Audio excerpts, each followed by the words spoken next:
여러분 반갑습니다. 10월 16일 맥체인 성경 읽기 시간입니다. 오늘 함께 읽으실 말씀은 열왕기상 19장, 시편 105편, 다니엘서 1장, 그리고 데살로니가전서 2장입니다. 오늘은 네 군데 중에 다니엘서가 새로 시작되기 때문에 다니엘서를 전체적으로 소개해 드리겠습니다. 우리 지금 10월 달에 표제 그림이 다니엘 선지자가 지금 사자굴 속에 던져져서 사자굴 속에서 하나님께 기도하는 저 모습을 우리 10월 지금 그림으로 보고 있습니다. 저 다니엘 선지자는, 다니엘은 청소년 때, 아마도 10대 때 바벨론의 포로로 끌려갑니다. 바벨론이 3번 침략을 했는데 1차 침략 때 여호야김 왕 3년 혹은 이제 느부갓네살 왕 원년에 1년에 포로로 바벨론에 청소년 때 끌려옵니다. 끌려와서 왕궁에서 이제 인재로 발탁이 되어서 교육을 받습니다. 3년간 이제 느부갓네살 왕 궁에서 이제 관리로 일을 할 수 있도록 모든 교육을 선진 교육을 받습니다. 그렇게 해서 이제 면접을 했는데 느부갓네살 왕이 굉장히 마음에 들어합니다. 그래서 가까이 두게 되는데 느부갓네살 왕의 이제 인정을 점점 받아가지고 결국 나중에 바벨론의 총리까지 오릅니다. 그러다가 이제 나중에 바벨론도 멸망을 하게 되죠. 이제 다니엘의 나이가 많아졌을 때 노년에 멸망을 하게 되는데 바벨론을 멸망을 시킨 이 바사 제국, 페르시아죠. 페르시아의 고레스 왕, 그리고 이어지는 다리오 왕의 인정을 다 받아요. 앞에 제국의 총리였는데도 그 다음에 전혀 다른 제국이 세워지는데 그 왕들의 인정을 받아요. 그 지혜와 능력을 인정을 받아서 또 총리급으로 그렇게 일을 하게 되죠. 그래서 이제 아마도 그런 관직 생활을 거의 한 70년 가까이 길게 장수하면서 하게 되었던 것 같습니다. 그 연도를 계산해 보면 그렇게 나오는 거죠. 10대 때부터 교육받고 한 20살부터 관리를 했다고 하면 한 90까지 이렇게 거의 한 걸로 이제 그렇게 보입니다. 고레스 왕 원년까지 그렇게 했다고 하니까. 그래서 관리로서 상당히 성공적인 그런 삶을 산 사람이죠. 그런가 하면 이 다니엘 1장부터 나오지만 신앙이 아주 철저합니다. 철저히 하나님 말씀 중심으로 순종하며 그렇게 살기로 했고, 그리고 또 기도 생활도 규칙적으로 했어요. 하루에 3번 규칙적으로. 우리도 열심히 하는 분들은 새벽 기도 매일 하고, 수요 기도, 금요 기도도 하고, 낮에 기도도 하고, 낮 기도, 개인 기도도 하고 이러는데, 다니엘 하루 3번, 저 바쁜 공직 생활을 하면서 하루 3번 아주 규칙적으로 기도를 합니다. 저기 사자굴에 갇힌 저 모습도 그 모함으로 이제 다니엘을 잡아 넣으려고 왕 외에 다른 신에게 기도하는 사람 다 잡아 넣기로 법령이 공포된 이후에도 다니엘은 하루 3번 죽음을 각오하고 늘 평생 하던 기도를 계속합니다. 그러다가 이제 저 사자굴 속에 던져지게 되었던 것이죠. 그렇게 평생을 하루 3번 규칙적으로 기도했던 아주 영성이 좋은 그런 사람이었어요. 그랬기 때문에 선지자로도 사역을 하게 된 것이죠. 하나님께서 환상도 보여주시고 계시도 하시고 이렇게 해가지고 이 다니엘서라고 하는 이 아주 기가 막힌 예언서를 또 기록을 하게 되었던 것. 하나님께서 환상을 보여주시고 말씀을 해주셨던 것이죠. 아주 지혜가 있고 능력이 뛰어나고 영성도 누구 못지않게 뛰어난 가장 의로운 사람이었어요. 그 의인을 들으려고 하면 노아, 다니엘, 욥 이런 사람들을 들고 있는 것을 보게 되죠. 다니엘서가 이제 12장까지 있습니다. 전체적으로 이런 구조를 가지고 있는데 1장부터 6장까지는 사건들을 기록을 하고 있어요. 그러니까 1장부터 6장은 역사서를 읽듯이 사건 위주로 되어 있기 때문에 상당히 재미있습니다. 그러니까 저 어떤 내용들이 나오느냐면 1장에 보면 다니엘이 바벨론의 포로로 끌려가서 이 3년간 교육을 받고 관리로 이렇게 채용되는 그런 내용, 신학의 결단도 나오고요. 그런가 하면은 2장에 보면 느부갓네살 왕이 꾼 꿈을 알아맞힙니다. 그 느부갓네살 왕이 꿈을 꿨는데 굉장히 중요한 꿈인 것 같은데 그래서 이제 전국에 있는 그 지혜자들, 박사들, 관리들에게 명령하기를 꿈도 알아맞히고 해석도 해라 이렇게 된 거예요. 꿈을 얘기해 주면 해석은 뭐 아무데나 갖다 붙일 수 있잖아요. 그것을 알고 너희들이 정말 신통한 자라면 내 꿈도 알아맞히고 해석도 보이라 이렇게 된 거죠. 아무도 못하는 거죠. 근데 다니엘이 정말 하나님께 기도하고 꿈도 알아맞히고 해석도 합니다. 그래서 이 느부갓네살 왕이 그 젊은 다니엘 앞에 절을 해요. 얼마나 감탄을 했습니까? 근데 그 꿈이 엄청나게 중요한 꿈이에요. 좀 이따 설명드리겠습니다. 그런 내용이 있고, 그런가 하면 이제 뭐 친구들의 내용도 나오고 뭐 여러 가지 나오는데, 또 하나 이제 있는 내용들은 나중에 다리오 왕 시대, 메세 바사 왕의 이 다리오 왕 시대 때 다른 신하들의 모함을 받아서 사자굴 속에 던져졌다가 믿음으로 그 믿음을 지키다가 던져지죠. 근데 하나님의 보호하심으로 사자들에게 잡아먹히지 않고 살아 나오는 그런 내용이 있어요. 근데 모함하던 사람 사자굴 속에 집어넣었더니 바로 다 잡아먹어 버렸습니다. 그런 사건이 6장까지 나와요. 그러니까 믿음으로 정말 하나님 중심으로 결단하는 다니엘과 그런 세 친구들, 그리고 느부갓네살의 어떤 중요한 어떤 사건, 이런 것들이 1장부터 6장까지 나와요. 상당히 흥미있고 신기한 그런 내용들이 기록되어 있습니다. 자, 그리고 이제 후반부 7장부터 12장은 전혀 분위기가 달라져요. 저 내용은 다니엘이 받은 환상과 계시들을 쭉 기록을 하고 있습니다. 예언적인 내용들이죠. 그 어떤 내용들이 있느냐면, 어떤 환상을 보여주셨느냐면, 지금 다니엘 그 이후, 바벨론 그 이후에 앞으로 역사가 어떻게 진행이 될 것인지를 지금 진짜 예언서죠. 앞으로 향후 몇백 년, 그러니까 메시아가 올 때까지 한 400~500년 이 기간 동안 역사가 어떻게 진행이 될 것인지, 어떤 나라들이 세워지고 또 무너지고 세워지고 그렇게 할 것인지, 그 예언을 하고 있어요. 진짜 예언서죠. 그리고는 이제 그 백성들이 기다리는 메시아, 이 그리스도가 언제 어떤 모습으로 오게 될 것인지를 또 말씀을 하고 있는 거죠. 그 긴 몇백 년의 역사 속에 언제쯤 메시아가 올 것인지 그것도 얘기를 하고 있는 거예요. 그렇네요. 그러니까 하나님께서 이 다니엘 선지자를 통해서 이런 예언의 말씀을 주신 이유가 있어요. 그것은 백성들이 이 포로 생활을 하잖아요. 70년 포로 생활을 하고 포로 생활이 끝난 다음 나라가 회복이 되지만 아주 연약해요, 나라가. 옛날 다윗 솔로몬 시대에 비하면 왕도 제대로 못 세우고 아주 연약한 그런 나라 상태로 제사장 중심으로 그렇게 몇백 년 흘러갑니다. 그런 가운데 낙심하지 않고 하나님께서 여러 선지자를 통해서 약속하셨던 그 메시아를 기다리라고 하나님께서 이 다니엘서를 주신 것입니다.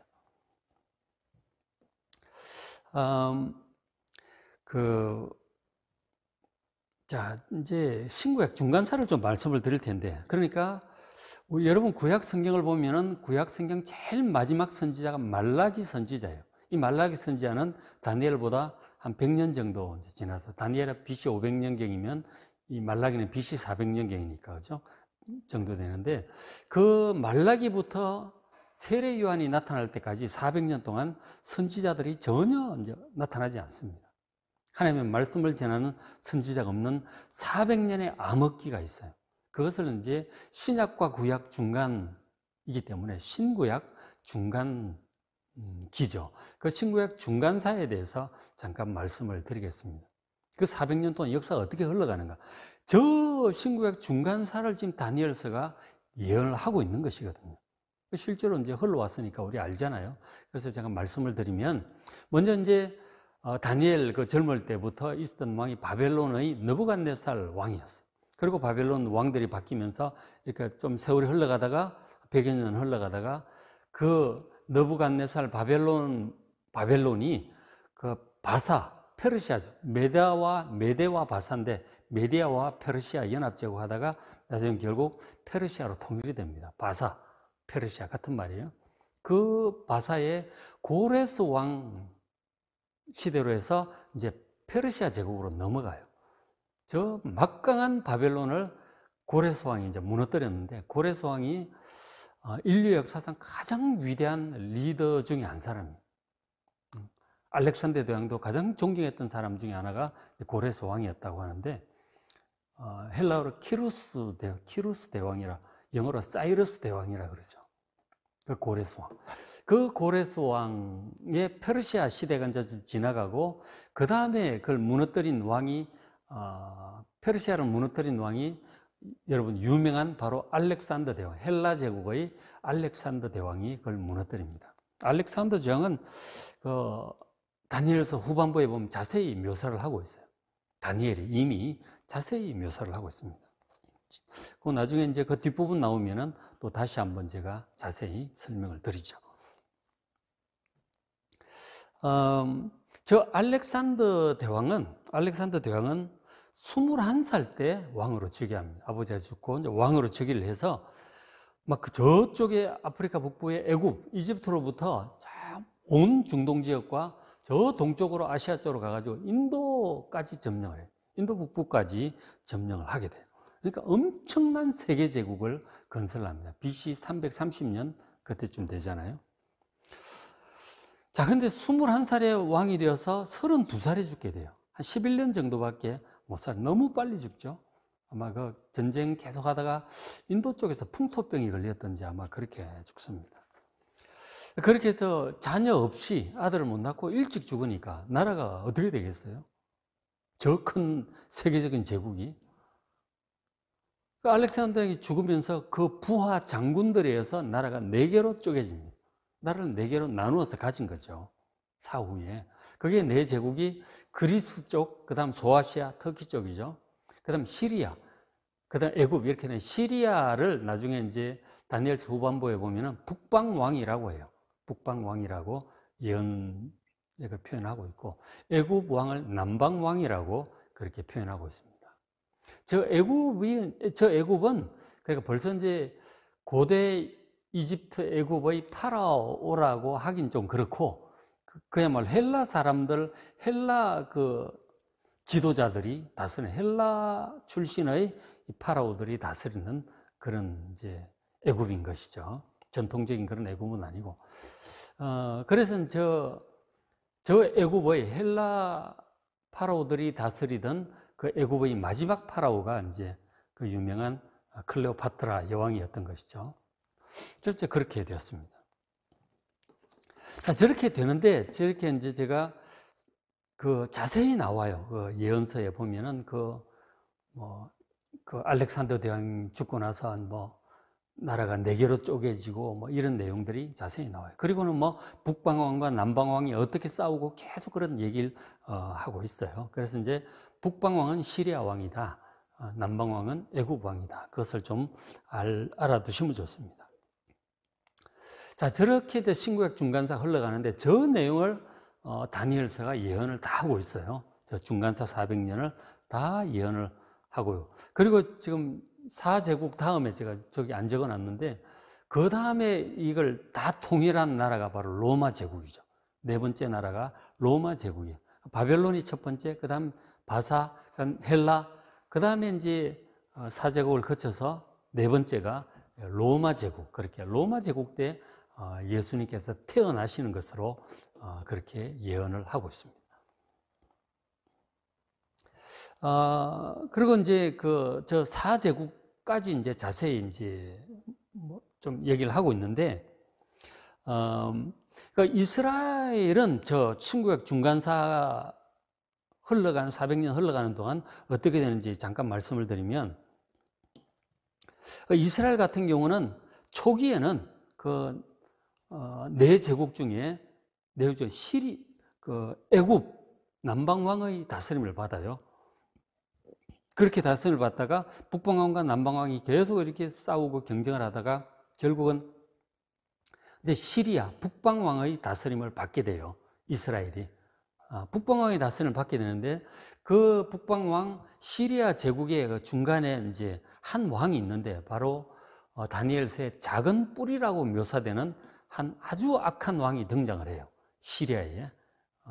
셀루쿠스 왕조의 시리아에 작은 뿔이 등장하는데 그 작은 뿔이 아주 포악한 일을 합니다. 바로 이제 그 이스라엘을 점령을 해가지고 이 이스라엘을 완전히 로마화, 헬라화 시키려고 그렇게 합니다. 그래서 성전에서 제사를 못 드리게 해요.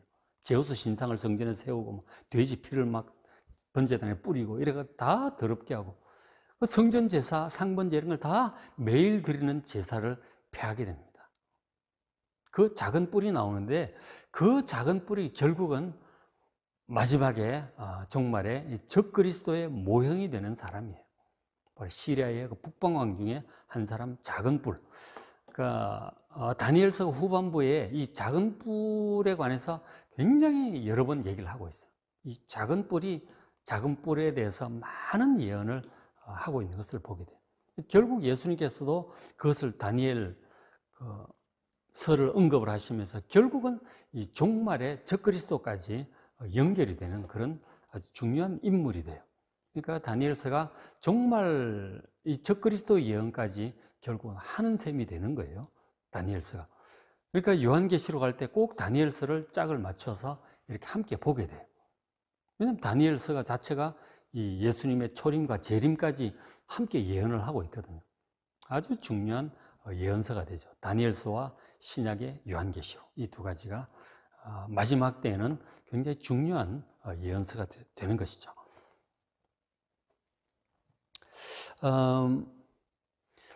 그래서 이제 향후 한 400여 년간 메시아가 올 때까지 진행될 역사에 대해서 하나님께서 그 느부갓네살 왕의 꿈으로 보여주셨습니다. 그것이 이제 다니엘서 2장에 나오죠. 바벨론의 느부갓네살 왕이 꿈을 꾸었는데 아주 큰 신상을 꿈을 꿉니다. 그 신상을 보니까 머리는 금으로 되어 있고 그리고 가슴과 양팔은 은으로 되어 있어요. 그리고 배하고 허벅다리 쪽에는 구리로 되어 있고 그리고 다리 쪽은 철로 되어 있습니다. 그리고 발은 철과 흙이 섞여 있어. 그걸 봤어요. 느부갓네살 왕이. 그런데 공중에서 한 돌이 날아오더니 그 발을 칩니다. 이 발은 철과 흙이 섞여 있죠. 그래서 그걸 딱 치니까 와르르 무너지고 가루가 되더니 다 날아가 버렸어요. 그리고 공중에서 날아온 그 돌이 점점 커지더니 태산같이 돼가지고 온 세상에 가득하게 되는 그런 꿈을 꾸는 것입니다. 뭔가 굉장히 중요한 꿈 같잖아요. 의미가 있어 보여요. 그래서 이 바벨론의 느부갓네살 왕이 내 꿈도 알아맞히고 해석도 보여라 이렇게 된 거죠.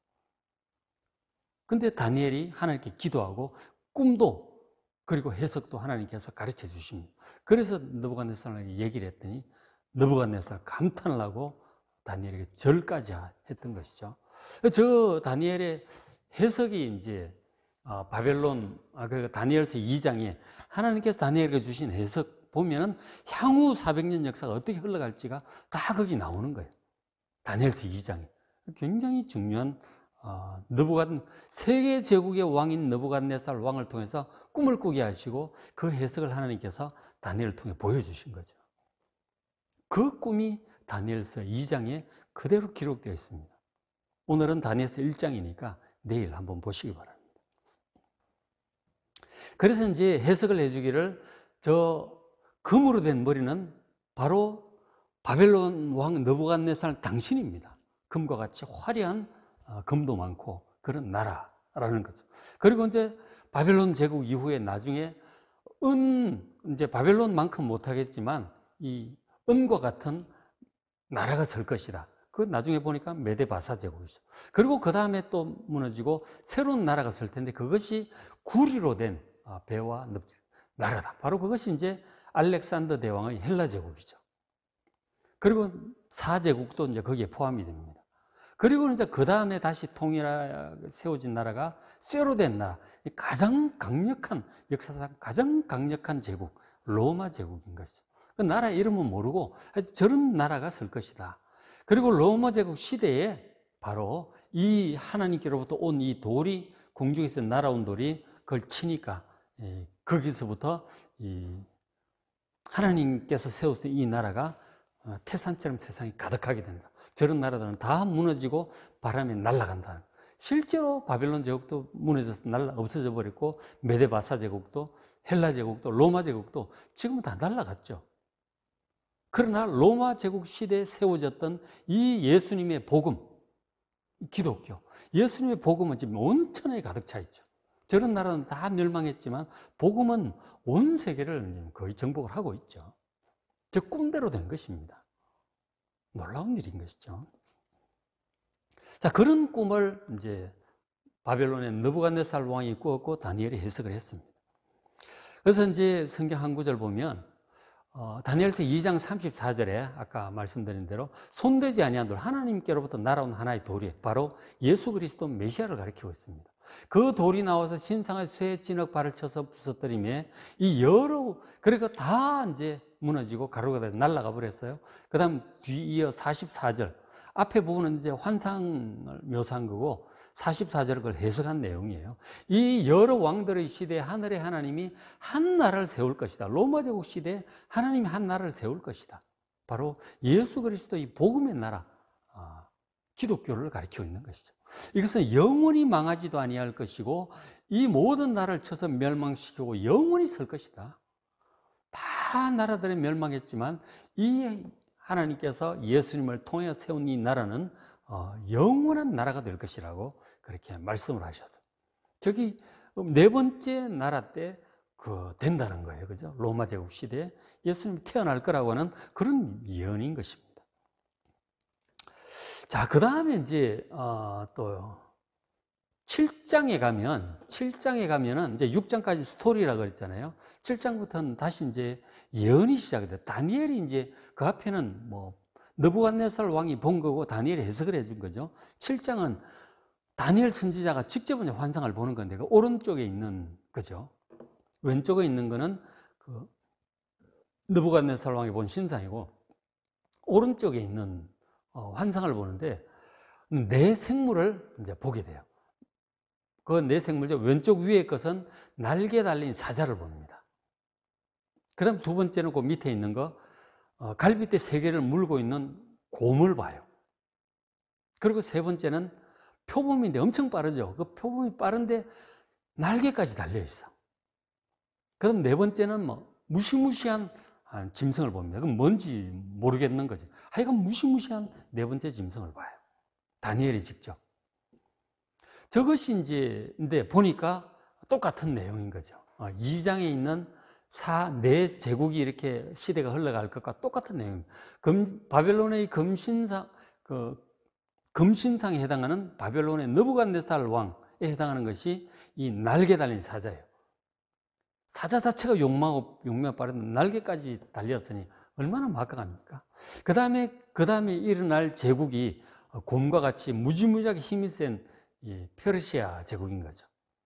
그 다음에 또 세 번째 나라가 이 표범인데 날개가 달려가지고 뭐 얼마나 빠른지 몰라. 바로 이 알렉산더 대왕의 헬라 제국을 가리키고 온 세계를 무시무시하게 빠른 속도로 정복을 해버립니다. 엄청나게 빠르게 정복을 해버리죠.